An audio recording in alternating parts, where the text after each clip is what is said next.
Our next guest is no stranger to outsiders. Marc Morano is a proud climate skeptic who is the founder of the Climate Depot website and who has made two must-watch documentaries called The Climate Hustle and this weekend his new book, Green Fraud, Why the Green New Deal is Even Worse Than You Think, is released. The Green New Deal, of course, is the Marxist economic model that Joe Biden and the Democrats are embracing.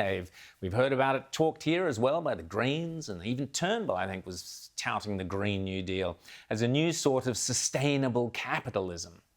Marc, welcome back to Outsiders. Great to see you. How are you?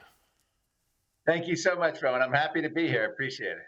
Well, congratulations on the book, Green Fraud. So what is the Green New Deal and why is it fraudulent and why is it so dangerous in your opinion? Well, the Green New Deal has obviously had its birth in 2019 with the cover here you see behind me, Alexandria Ocasio-Cortez, the congressman from New York. But it also has parents including Bernie Sanders and Senator Markey of Massachusetts. And it's really birthed from the United Nations Sustainable Development Agenda. And the reason it's so dangerous, not just for America, but for the world, is it seeks to control humanity under the guise of a crisis.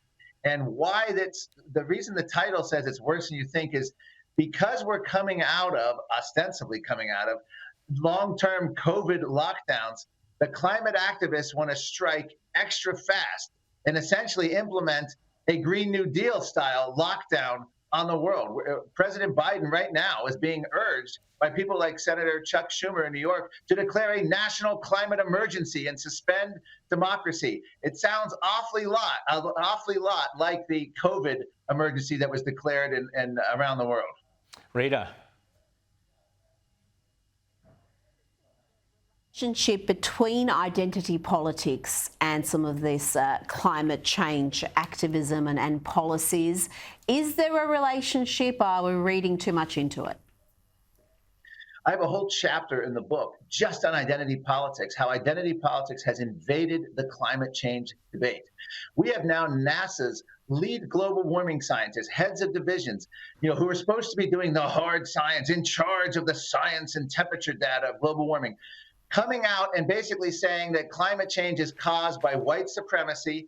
And the premise is very simple. They believe we need to seek environmental justice, environmental reparations, and that America was a white slave-owning nation that went through the Industrial Revolution and harmed minorities and through segregation, et cetera. And now is the time that we need, under a Green New Deal and other things, to basically make housing, healthcare, reparations for minorities, all free as part of this climate agenda, which obviously is way broader than the climate agenda. But even people like Al Gore now openly talk about white supremacy being a big key factor in climate change. Essentially, the Industrial Revolution is being blamed for this. And I have people in the book who literally say that white America is responsible for global warming because climate deniers are chiefly white and we voted for climate denying politicians. So they're literally coming after it. And one interesting note, I go back to the 19th century. The Aborigines in Australia, I think it was like 1840s, blamed the change of climate in Australia on the introduction of the white man. And I have the documentation for that. So identity politics is nothing new. It goes back centuries and it goes both ways. And people now are trying to blame racism, essentially, for changing the weather. And that's what I go into an entire chapter in the Green New Deal, in my book, Green Fraud. Marc, I want to ask you, I understand why far-left politicians like AOC and Chuck Schumer want to sign up to this, and I can get sort of why a lot of scientists go along with it because, that's just sort of the way that they're going. What I'm curious, though, about is why is there so much corporate wokeness on this? I keep seeing investment banks, insurance companies, and all sorts of other large multi-billion-dollar corporations saying, oh, well, we need action on climate change. It's going to happen. It's going to do this. It's going to we need to account for that in our risks. Here in Australia, we're having banks not lend to coal mines and to carbon-intensive projects because they see a climate risk in there. What is this about? Is this Lenin's line about the capitalists making the rope, selling the rope to the communists that they'll then go and hang them with? What is happening here? Because I'm struggling to understand. I mean, I think you're onto it. Yes. In fact, one of the professors I quote, former Harvard professor, that says the Green New Deal is typical Marxist garbage. And on that line, we have in the United States, and I'm sure you have what you just described in Australia, the environment, social governance. It's coming to our financial institutions. President Biden is making every agency a climate agency, including the Treasury Department and financial institutions. So exactly what you said, you will not be able to invest in any actually successful, proven fossil fuel enterprises without severe penalties and without severe shifting of your priorities, because the government is going to make it an offer you can't refuse. In other words, if you do invest in fossil fuels, you'll be penalized. And if you do invest in so-called renewables, which are less than 4% of American energy production, like 3.9% of the last figures available, solar and wind combined, and they somehow want that to take over, and we'll have a net zero world magically in the next 10 to 15 years. But essentially, it's an offer you can't refuse. And absolutely right. What's happened is, used to be progressive, left, socialists, all wanted to go fight and crush big business and break them up. They don't want that anymore. And you have to ask yourself why. And there's a very simple answer. They control corporate America, big business. Walmart CEO has announced he's all in on the Great Reset coming out of the World Economic Forum, the Great Reset of capitalism, Build Back Better. Across the board, whether it's Amazon and all the big tech corporations, the woke boards of corporations bend in a second. They collapse like a house of cards by any pressure on progressives on a whole range of issues. So progressives, rather than wanting to get rid of big business and make it their enemy, have essentially become in control of it. And that's why I think we're seeing this unusual thing that we may not have noticed 10, 20 years ago. Mark, just last question before we go. So we've spoken at that level, big business and absolutely the Great Reset. We've talked about that here on this show quite a bit.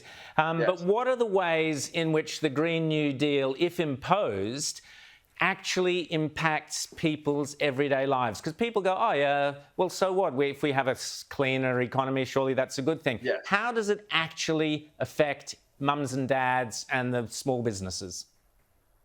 Well, the first thing I point out is, if we did face a climate emergency, which we don't, the Green New Deal would be the opposite of what you want to do. You'd want markets, innovation, technology. So because Green New Deal takes the exact opposite approach, we're looking at, and we're already looking at with President Biden's election, massive increase in gas prices here.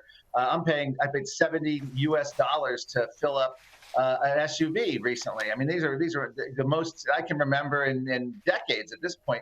But it's going to affect your utility bills, home heating. They're going after the internal combustion engine, your vehicles. We have proposals that will abolish private car ownership. Every aspect of your life, from your transportation to your meat eating, they're going after that. They're promoting insects and vegetable-based oil, fake meat burgers, etc. So every aspect of your life, you're going to pay a lot more. You'll be a lot poorer. And guess what? The weather will be the same. And that's the whole point of this. It's going to be a bureaucrat in charge of every aspect of your life. We know what that's like. We've lived it under the COVID lockdowns, and they want to keep it going. They actually want to add climate change to death certificates now, too. So we're going to look at, Bill Gates is on record now as saying climate change death toll will be much higher than anything COVID-19 or any other viruses. So by adding climate change to the death toll, you can see how it's going to play out, Mark. There'll be some bloke who'll be, shot dead in the street, and it was climate change that killed him. We know it's going to happen. Marc Morano, thanks so much. People can tell us where they can get Green Fraud, your latest book. Well, thank you, Rowan. It's available on Amazon right now, but climate activists are pressuring Amazon to cancel my book and pull it. They're saying that Amazon's supposed to be a climate champion. How could they sell books from climate deniers? So currently you can get it on Amazon. You can also get it at cfac.org. And Mark Stein, the great Mark Stein, is offering to sign any copies if you buy it from his website, Mark Stein Online. Fantastic. So great bloke, Mark Stein. Fantastic. Marc Morano, thanks so much for coming on Outsiders, and we'll speak again, and good luck with the book, Green Fraud.